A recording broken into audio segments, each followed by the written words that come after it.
We're excited that we have the opportunity to work with you for this workshop, mostly because you have a specific approach to workshops. Usually when we attend workshops, it's just people who are discovering the material, and you have like 6 to 8 pieces maximum. But you have your own manner, which is to mix people who are knowledgeable and people who are discovering. That's how tradition works. You think so? Yeah, it's obvious. It's how tradition works, and also, you see, usually we are doing on the workshop as a real work, just 3 or 4 pieces, really like it should be done during workshop, and then the rest is going somehow, and that is also how tradition works. This tradition, the oral tradition, this kind of przekaz. Okay. But so, did you start giving workshops in different conditions, and then you realized that this is the best way for it to work? No. There is no. In fact, I hate any ideology, and I don't have something that should be like that, and everybody will follow, or I will think something. I will develop in my mind some idea, and then something not taking care what is happening around. Because it's my idea with which I developed in my mind, so it should be that chord or it should be that in that. No, always you should adapt to what is happening to the reality, and this is also how tradition works. Tradition always should be adapted to the reality. It's not something from from heaven or from somewhere. And some ideal something, but we should walk on the real ground. And for example, here during that workshop, we have some real job to do. Some work should be done because we have concert and we have our point of departure and our point of arrival. Okay, and when we know that point, that we can plan our way, our trip, and then our destination is coming. Yes, definitely tonight. Definitely tonight. I'm very curious about the sources that you make us work on. So, as I understand, these falso cordone, they come from Codex. Codex written by Schwedler. Yes, and it was recently rediscovered. Yeah. And so, if I understand correctly, there is a lot of music. A lot of music. It's a very big collection of music. Usually, it's music used by Jesuits, but Jesuits collegios, and it has usual music as I don't know if it that, but usual in Jesuit sources we have Las, so we have Palestrina, and also we have another composers not from not the big names, but also smaller ones. For example, we are performing this Regina Celi by Christopher Perkhover. He's just Jesuit from Monachium, Munich, and he wrote. He also created mainly he was a copyist of works of Palestrina, Di Lasso, and also he wrote this Regina Celi, and he dedicated it to the Simon Hiendl, who died in 1612, so it was for sure before. before. So is the beginning of 17th century, and he was the rector of Jesuit Collegium in Munich. So this is how it's happening. Yes. And Schwedler was some kind of also he scribe. Yeah. It doesn't look like he composed something, because probably he will add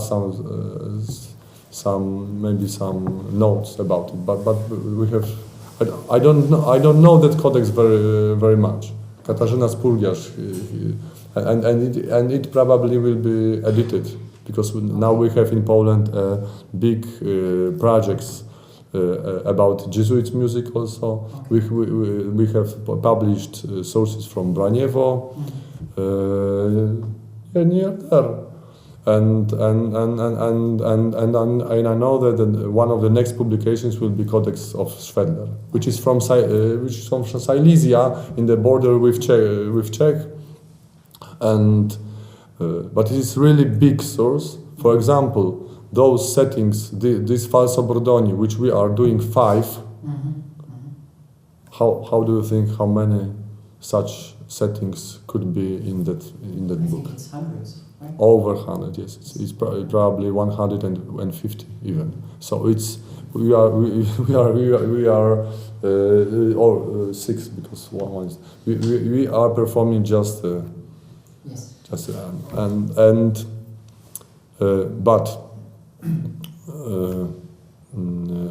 But there are some modes which were more popular. For example, for the first mode, there is, I don't know, 50 or 60, but for the 8th mode, it was not so many. Probably for the 8th mode, it was, I don't know, 30 or something like that.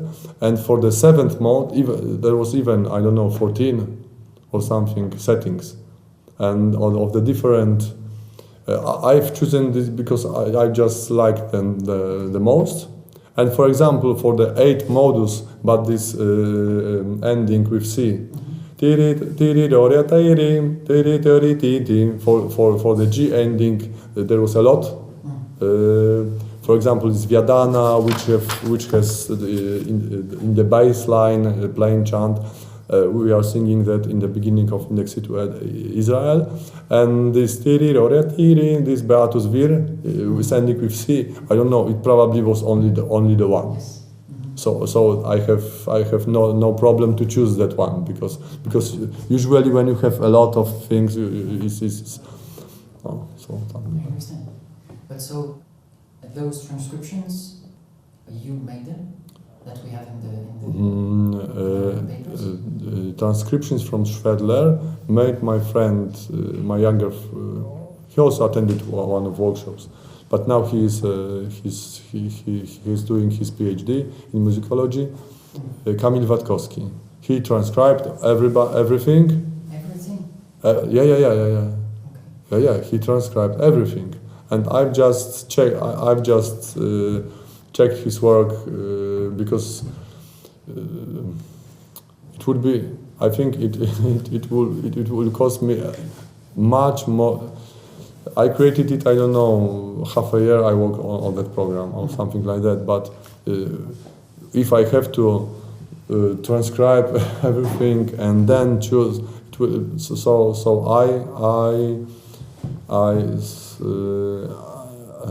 I worked on. I used work of my colleagues, musicologists, and it is what I think that should be done. The cooperation between researchers, musicologists, it is my background, and then cooperation with practical, with performers, with musicians.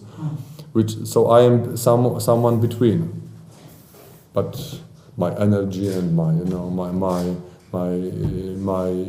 younger years, my background, my heavy metal background,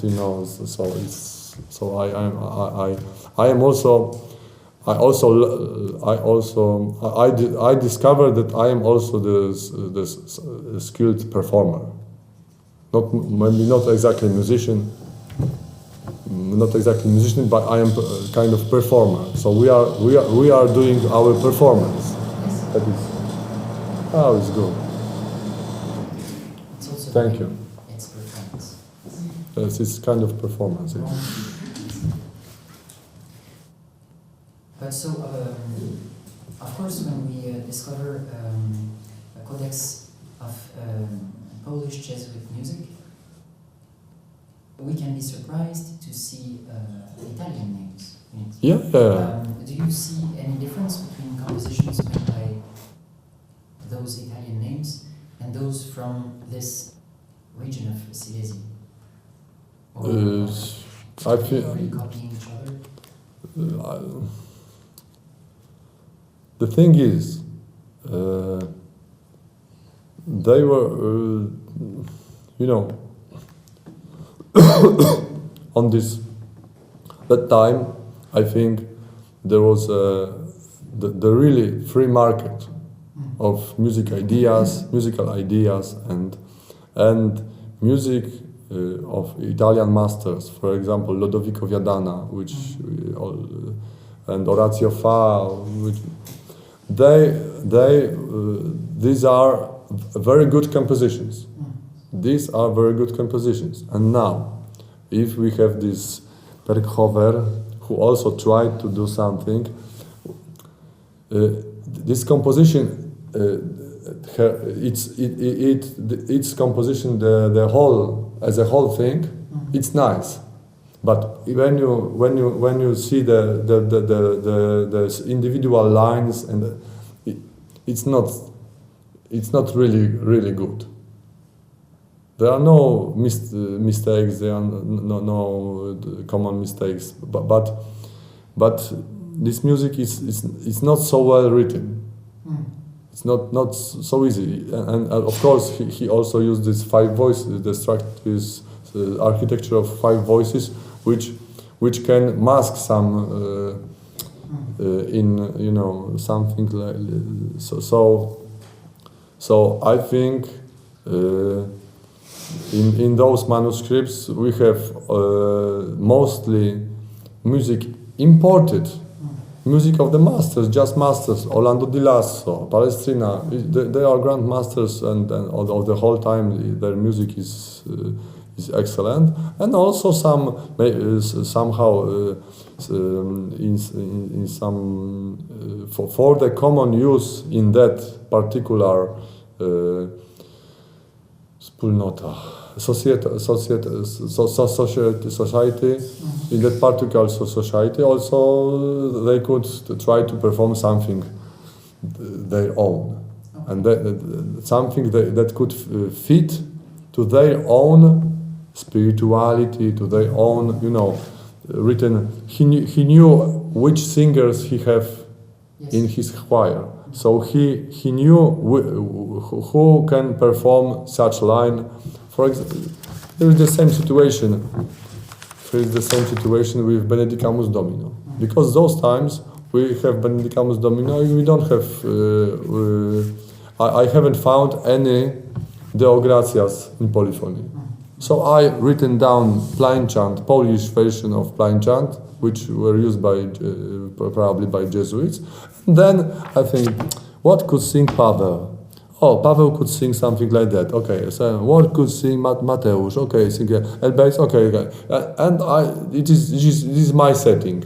I made it. Okay, so it's that was the homework for you on the recent workshop, to find the parallel fifths there. Yes. And you found a lot, not a lot, 3 or some places which have parallel fifths there. So it is not perfect piece according to the compositional rules of those times, because there are parallel fifths. But for me, this kind of in that moment, that kind of sonoritas, it was what I would like to have. And now you are performing also parallel fifths somewhere. How do you feel? Do you feel guilty? No, I don't feel guilty. But but it was I've written it in 2020, and now I'm not happy with this. Now I will do it for sure another way, not that way because it's. But and 5 years ago it was I was very happy with this piece 5 years ago, but that means that I still developing myself. So this also in the older age you can develop yourself. After 50 you can also learn some things, and it is so. But do you still listen to your recordings that are 10 years old now? I think the first one is 2016. Yeah. I'm sometimes I listening to some recordings, but to have the proper perspective, I usually don't listen any music. I'm not listening to music for over 20 years. 20 years ago I quit. I'm just checking something.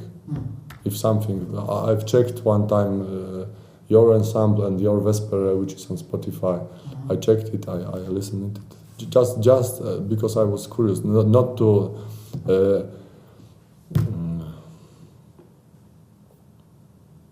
I'm not using music to music. I don't need music to work with my mood or something like that. I don't. But I remember how moved I could be when I was younger. When I was 20 years old, I remember how deeply I were moved by some music. For example, for Corsican singers. Or also recordings of Marcel Perez and Organum. Yes, I was really deeply moved by them. But now I think somehow I'm on the other side, and I am with my music. I'm trying to provide those emotions to you, to performers, but to my audience. I think this is my way, and so my own emotions are some kind suppressed, and my role is to build up also my singers, my performers, to create something that could that could be over my expectations, because I have some expectations, but my point of view, any individual's point of view, has its limitations, But when we combine everyone, so with everyone's experience as a human, as a musician, and then put it down, and then encourage people to express it by this music, by these scores which we are singing in this psalm in Exitu Israel de Egipto. They have mouth and they don't singing. They have so we have mouth and let's see what will happen. And everyone has his own individual and exceptional experience. But I would say this is definitely something that comes out of your work. Of course, we had a very different experience, one could say, last night, when those 4 singers were blending in a really striking way, and it was very impressive. But of course, it seems like the work of Jericho is searching for something different, which is, as you're saying, this also individuality in the voice. So that's, as you were saying, for your compositions. But so what are you? What are you looking for in the voice of a person, of your singers, for example? I don't know. I don't know. For example, for sure, I'm not looking that for a copy of something. Yes, I was really impressed by a lot of music, and still I can be, and still music usually I have music which I am listening has a big impact on me, but here my expectations. It should work. It's all practical. If it is working, if I've shown you how many people are listening to Jericho online, this is a sign that it is working. So if it works, so we are keeping our job.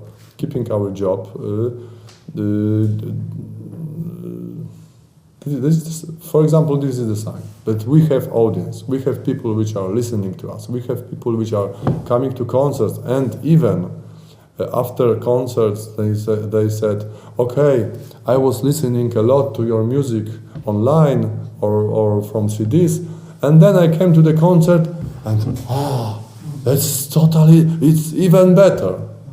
For me it's not better, because on the recordings we have really selected pieces. We worked a lot on the recordings, and during concert there are a lot of imperfections for me. Because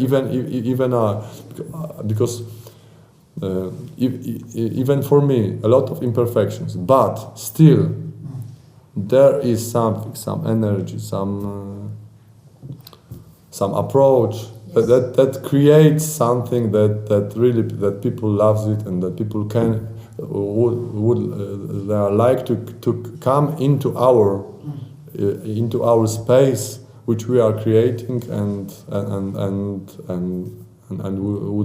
would like to, people would like to be with us. So that is a good sign. That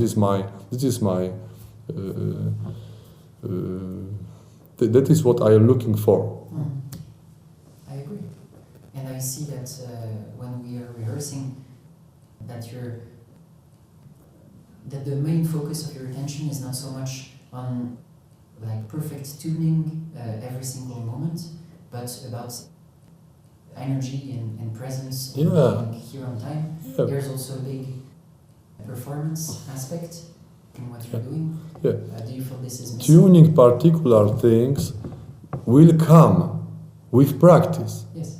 You know, so expecting after one rehearsal or after two rehearsals to have everything in tune, or someone makes it's nothing, because it will come with practice. The Jesuit collegiums, they are singing together every day. If you are singing with day by day the same things, there is no way to do it every time. You will correct. Our ears, we are a perfect creation of God, so our ears will correct it for sure. And you will. There is no need to have a person. No, of course, if something is obvious, or there is a mistake of the score or something, what you have there, sharp or natural? Natural. Oh no. So check it. It is sharp. It is good to go. So it is good to listen, to hear those things. And I usually I'm quite. I am able to hear that, but this. Everything will come. If you will perform such material every week or every month, then there will be no need to correct any tuning, because it will be. So the same was with my ensemble. First years we work really we work a lot. We have rehearsals a lot of hours. Even 2 or 3 times a week, and now we have rehearsals just before concerts, or if we preparing the new program, then we have rehearsals for example, 3 hours once a week. And then we are working on the new material. But the old material, it's just to remember. And you're also paying a lot of attention to ornamentation, trying to show the manners of going from one note to another one. Of course, you mentioned trying to inspire my singers, to develop yourself, to find your way, to your individual way. Because some things I'm sure that it should be like that, because of my long time research and when I proved by a lot of sources. So I'm pretty sure that something should be like that, and I'm showing you that could be like that. But in fact, every individual singer has his own, has to develop his own way of ornamentation of this, like you said, these connections between notes. So I'm open and also the ornamentation is not only something that, because ornamentation is nothing in the world and nothing in music, and because it's the same. Nothing is without a purpose. It's ornamentation. And ornamentation is not for the ornamentation. Ornamentation is just for ornamentation, to show something about ornamentation, giving us the opportunity to. For example, the most principal rule is the musicality. You have sing with taste. If you have taste with musicality, then develop, because everybody has different singing manner also, another timbre, and there will be another ornament for bass voice, another ornament for the tenor, and another ornament for ladies, and it's normal that it will be very different and in fact individual. And what about this purpose? For example, usually these ornaments are on the penultimate note, and why it is on the penultimate note? To create more tension, and then release on the last note. No. We can do it by ornament, or we can do only by doing crescendo, something. But we are creating tension. This small formulas. Every small musical formula has his own rhythm and this which a lot of people try to describe by artists, thesis. Okay, it's interesting, and it is but it is it's not the matter of the language of description, because we are experiencing experience, and what we are doing, it's more than this description. Descriptions could lead us to experience, okay. But if we have experience without words, without description, it's all.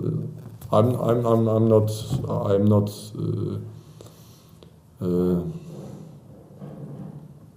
There is a problem with Jericho music, for example, in this by the music critics and the reviews of our CDs, because I'm studying, reading those, for example, these reviews, and I clearly see that they like it, but they they cannot describe it. Usually, our performance style, for example, when we perform Josken or something, they are describing us as it is like Orthodox singing. How that is totally not what I, but something is when I see on this Spotify your fans also like Entes Jericho, and then Orthodox something, or the Orthodox choirs. So people, I don't know, which maybe is connected with that we are using deep basses also. Okay, but I'm not something to judge people tastes. Okay, I can adapt to it because this is a reality. I'm not judging reality. I can observe it. I can. So there is a lack in the language of description of what we are doing. Now I found this word energy because always when I'm telling there are two main. First thing is written tradition, which is our real connection with the music of the last centuries of the centuries. This is real connection. This is real. But how to read this? You who sing also playing chant, you can ask me why you are doing this. This rhythm. From where it is there? There is no. And from how? From what source? What is your? And I said, I just perform it in my head and with my instruments. I don't know 1,000 times, and for me it became like something like that. It is totally mine idea. And the second, so first is the musical sources, the most authentic. This is the most authentic, but there is a lack of information in there. For example, there we have only in plain chant we have only melody and nothing. Yeah. And then of course we have the main sources, and then we have the treatises. Okay, everything. For example, press from 19th century. We can have the press articles about someone who heard something somewhere, and you can they are singing very loud, they are shouting, and then we can imagine something because someone sometimes not musically trained described something for us. And the second main thing is the real oral tradition that we had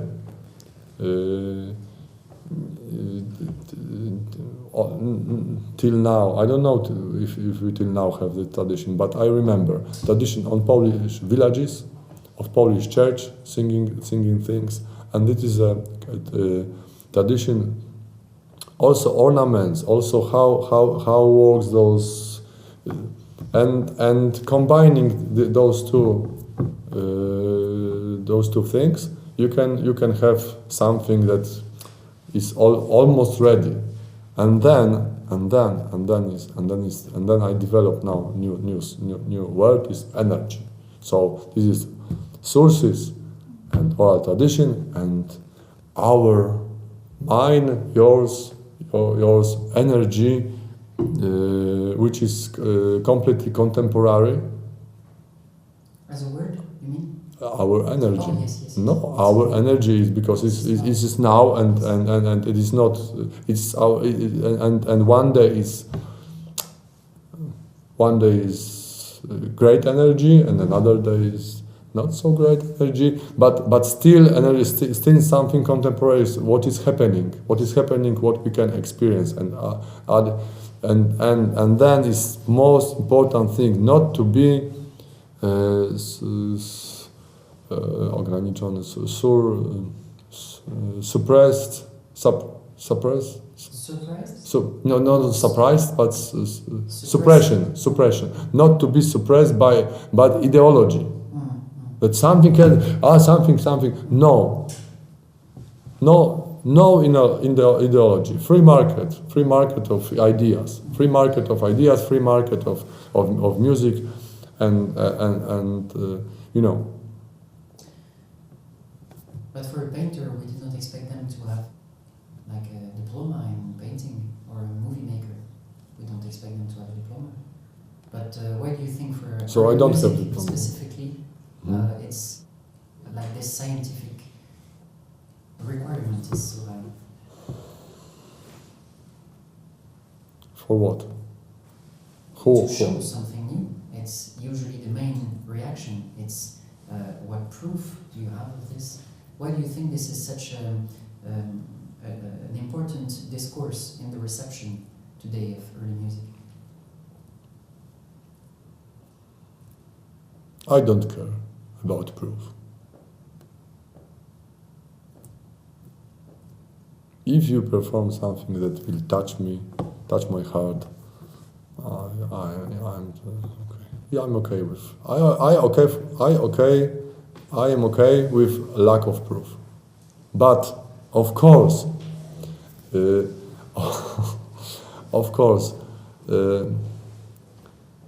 for example, I studied these sources. I studied Planchant for over 25 years. I have seen a lot of sources. I'm still interested in it. Now we have a lot of things online.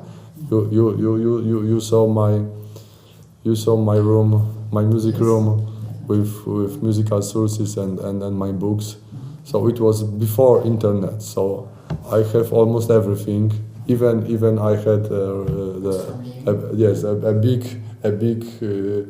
a big gradual Romanum from Lyon, from the church, and it is in my.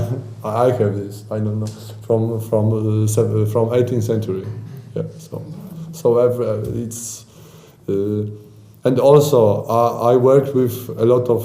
For example, first I worked in my village, with people from my parish, with normal people without musical, and I know how they work with score, how they when I studying for some papers of my colleagues musicologists, and for example, there is they are writing about the Gemini Codex, Gemini Codexes. This is the two codex, twin codex, yeah, twin codex for the same church, using in the same church, but one choir on the one side and other choir on the other side. And what we expect from those codex, to be the same, and they are not, and the mistakes never have been corrected. Never have been corrected. So, and it is impossible to sing it different. It's for sure it was. So this is the proof. For example, this is the proof that of course written sources are very important, but still it is important to know how they could work. And I understand it because I produce a lot of scores for my singers, and sometimes there are mistakes, and someone corrected mistakes, and someone doesn't correct mistakes because in fact he's only using his memory and text, and those signs are in fact not so important. So I learned it not by research, musicology, historical proof, but by experience. So learning by experience is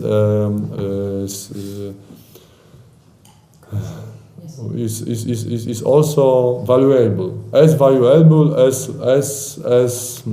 studying sources. So it's good to combine two. So I'm on this.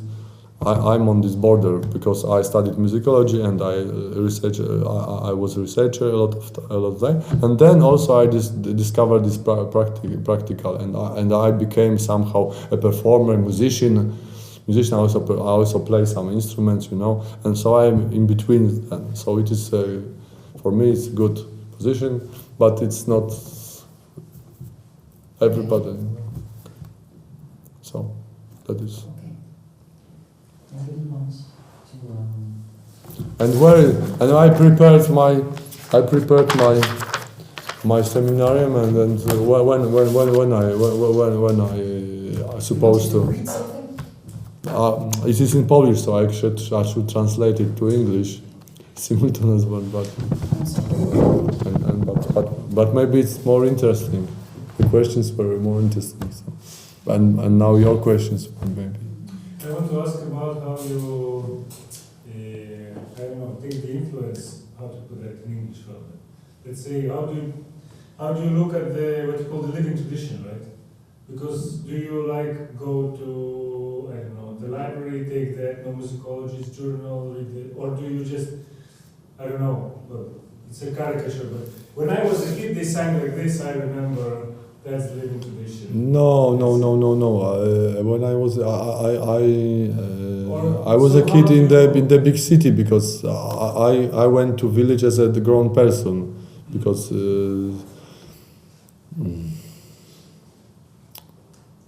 I listened to a lot of music from the old recordings. I have this Polish radio edited, a lot of CDs with Polish folk music from different regions, and I knew, when I was your age, I was listening it continuously, and I know everything by heart probably till now from different regions even. But I'm not a man of the one tradition, and because. I'm not, I'm not. It's not what I am doing is not a real tradition of the one place it's not. I haven't a teacher who and I taken his own his everything from him, and this is the situation, because traditional singers. And when they acquire the tradition from their parents, and then after it they are transmitted further. They have no usual. They have no.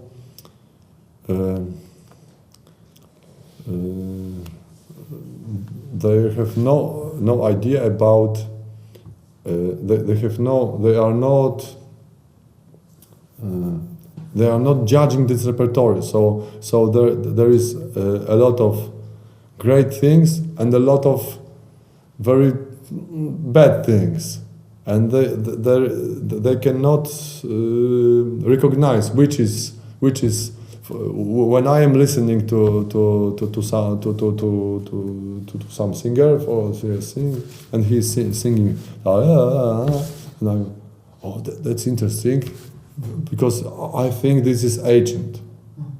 And then, you like it? Okay, I will sing you something even more beautiful. And then he's singing something, and he's happy, and he's energy and happy, and I said, this song from 60s, and they cannot recognize really, because it is living tradition. That is also, we have similar situation when first Polish notated chant books. Well, it was first was edited in 1838, and there is everything, really everything.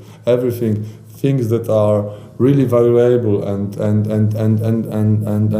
we see, but usually it is the long values, because by tradition it somehow, and then we have the melodies of those times, the polonaises, mazurkas, with of course with sacral text. But in one source, nobody takes care. So that means that it was a really living tradition. They are not judging.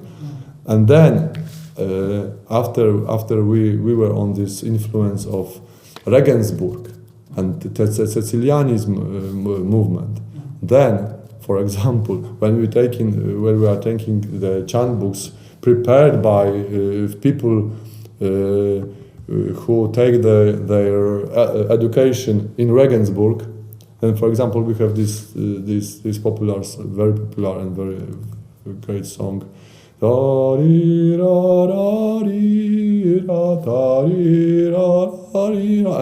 you can know this. And then in Regensburg they have okay, so no, it should be, because they learned that it should be second mode.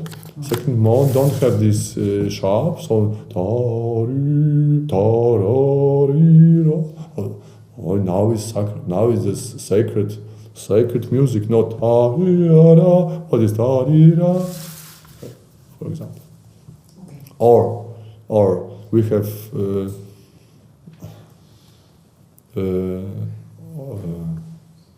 the people who came from Solem in the beginning of 20th century to Poland. They came from Solem and they wrote those ideas, everything, and how it should be. And then, okay, you can just after 2 notes you can recognize, after 3 notes you can recognize if this priest is learned, skilled musician who has, or he is totally. And he said, tarati, arati, ratamatarati. When he said tarati, ratara, it's tradition. It's tradition. It's tradition.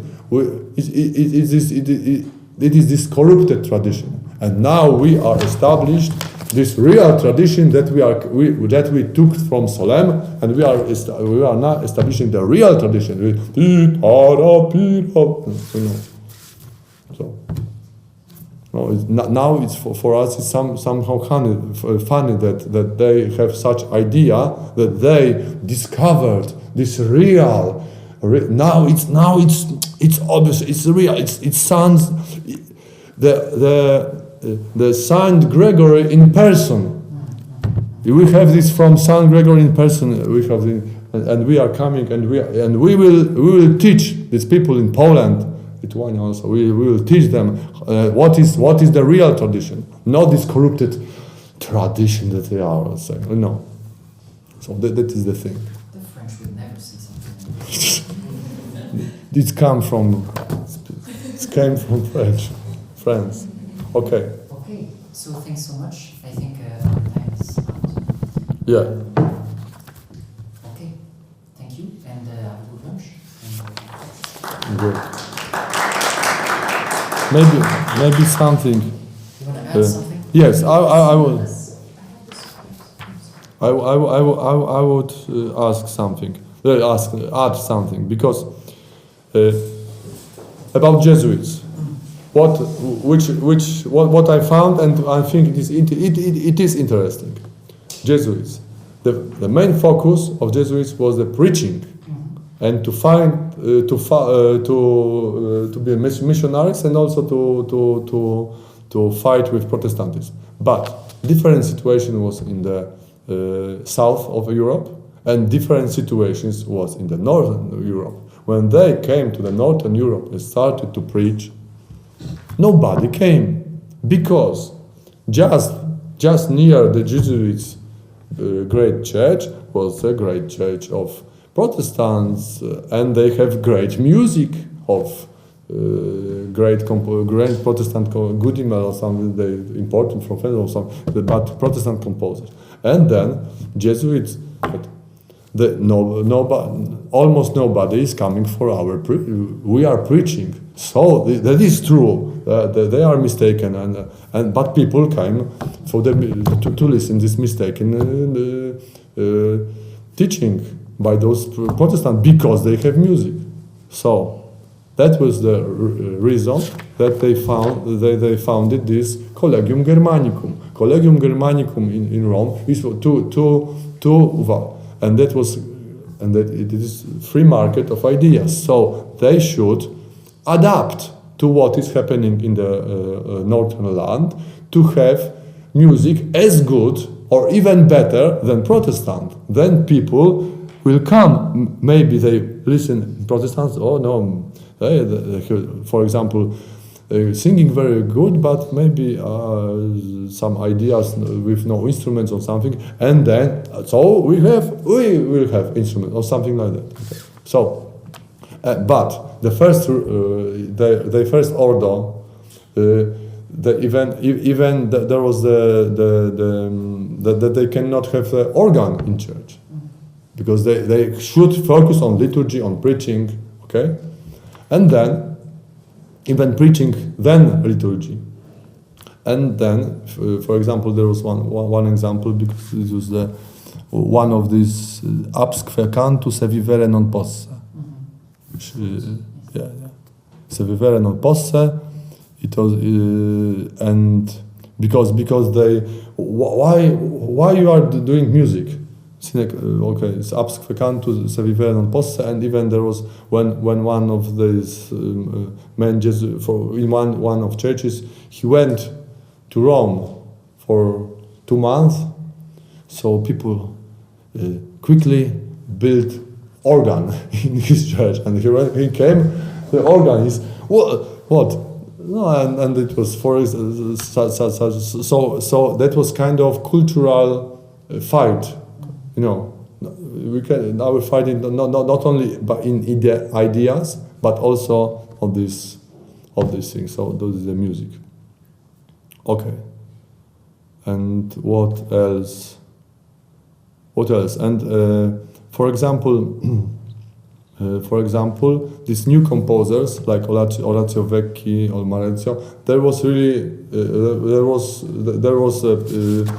for a moment they were forbidden, and what we are using, but what is the information under the thing that they are forbidden? Something is forbidden. So one musicologist has this information, it was forbidden. Okay, so what it means? It means that when we are recreating the music, so we are not performing it because it was forbidden, so for sure they're not performed. Oh, really? If it should be forbidden, that it is the proof that it was performed. Okay, so this is this interpretation of information. So interpretation is a clue to understand that. Okay, thank you very much.